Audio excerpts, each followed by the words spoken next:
To understand the accusation, the story begins with Exeter itself, a scattered farming community where illness travels faster than answers. In those hills, old New England folklore does not feel ancient. It feels practical. Within that fearful place stands George T. Brown, a farmer who has already watched his home become a house of mourning. By the time the village whispers reach him, he is not hunting monsters. He is running out of family. Before Mercy is ever named in fear, George's wife, Mary Eliza Brown, falls to tuberculosis. Her death marks the first wound, the kind that changes the sound of a home forever. After Mary Eliza, the sickness reaches Mary Olive Brown, Mercy's older sister. Another funeral follows. To outsiders, it is disease. To frightened neighbors, repeated death begins to look like a pattern. Beside those losses is Edwin Brown, George's son, also wasting from consumption. He tries to survive in an age before antibiotics, when a cough can sound like a sentence. And then there is Mercy Brown, 19 years old, remembered not for a life of scandal, but because after her death, fear turns her body into evidence of something impossible. With the Brown family now in view, the first documented blow comes in 1883. Mary Eliza Brown dies of tuberculosis, then often called consumption. There is no cure waiting in the next room, no miracle medicine. There is only breath growing shorter, a funeral, and George T. Brown beginning to count his losses. After that first funeral, the family does not have time to heal. In 1884, Mary Olive Brown also dies. The disease moves through the household with a cruel patience. For George, grief becomes repetition.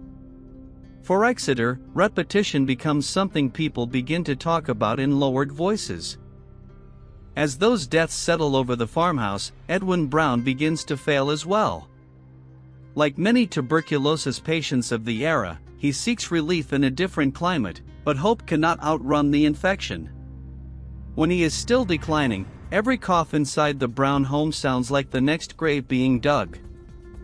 While Edwin is still fighting to live, the disease takes Mercy Brown. She dies in January of 1892, at only 19. Because the ground is frozen, her body is placed in a receiving tomb at Chestnut Hill Cemetery. That practical winter decision will later be mistaken for something far darker. After Mercy is placed in the tomb, Edwin's condition remains desperate. Medicine offers little, and the Brown family has already buried too many answers. Around Exeter, an older idea begins to surface again. Maybe, some say, the dead are not resting. Maybe one of them is feeding on the living. As Edwin grows weaker, neighbors press George T. Brown to act. The belief is not invented in Exeter. Across parts of New England, families had opened graves during tuberculosis outbreaks, searching for signs that a corpse was somehow drawing life from relatives. George resists, but grief and pressure narrow his choices. Under that pressure, the men gather at Chestnut Hill Cemetery on March 17, 1892. Dr. Harold Metcalf is present, and by documented accounts he is skeptical. But the ritual moves forward anyway. They are not beginning with Mercy. They are beginning with the older graves. Because the older graves come first, Mary Eliza Brown is examined years after her burial. What they find is ordinary decay. No fresh blood, no preserved body, no sign that satisfies the fearful story.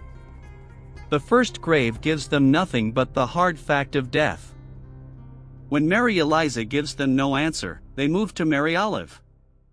Again, the evidence is only what time does to the buried. The fear should weaken here. Instead, it shifts. If the first two dead are not the source, then all eyes turn toward the body that has been dead the least amount of time. With the older graves exhausted, they turn to Mercy in the receiving tomb. She has been dead only about 2 months, and her body has been kept in winter conditions. When the coffin is opened, preservation that science can explain lands in a crowd already prepared to see a vampire. At that moment inside the cemetery receiving tomb, the story hardens. Reports say Mercy's body appears unusually well preserved, with blood found in organs during the examination. Dr. Metcalf does not accept this as supernatural proof. But fear does not need proof the way medicine does. It only needs a sign. Once Mercy is chosen by the panic, the act becomes irreversible. Her heart and liver are removed, not as a crime hidden in darkness, but as a desperate folk remedy performed in public memory. The body of a 19-year-old girl is forced to carry the village's last hope for Edwin. Then, still at Chestnut Hill Cemetery, the heart and liver are burned on a stone. The cemetery, not a hidden chamber, becomes the stage for the ritual. Smoke rises from an act meant to stop death itself, and every person there must decide whether they have witnessed medicine, folklore, or surrender. After the burning, the ashes are carried back to the living. According to the documented account, they are mixed into a drink or medicine and given to Edwin Brown. The logic is brutal and simple. If Mercy is draining him, then destroying what remains of her heart might break the connection. When the March 17th ritual is over, Mercy's body is returned to the cemetery earth. This happens before Edwin's death, not after it. The grave is closed again, but the act cannot be closed.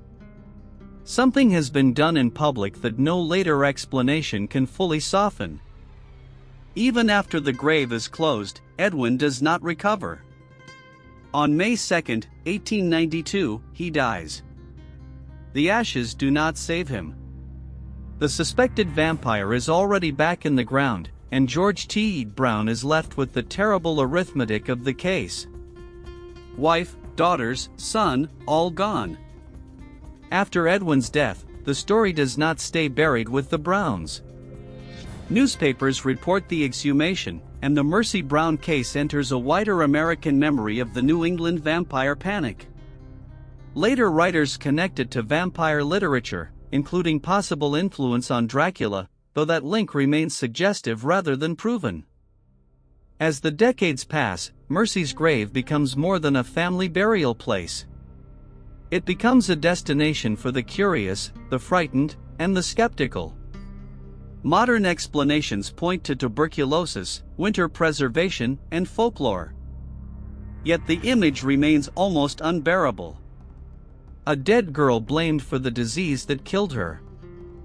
What haunts Mercy Brown is not proof that a vampire walked in Exeter.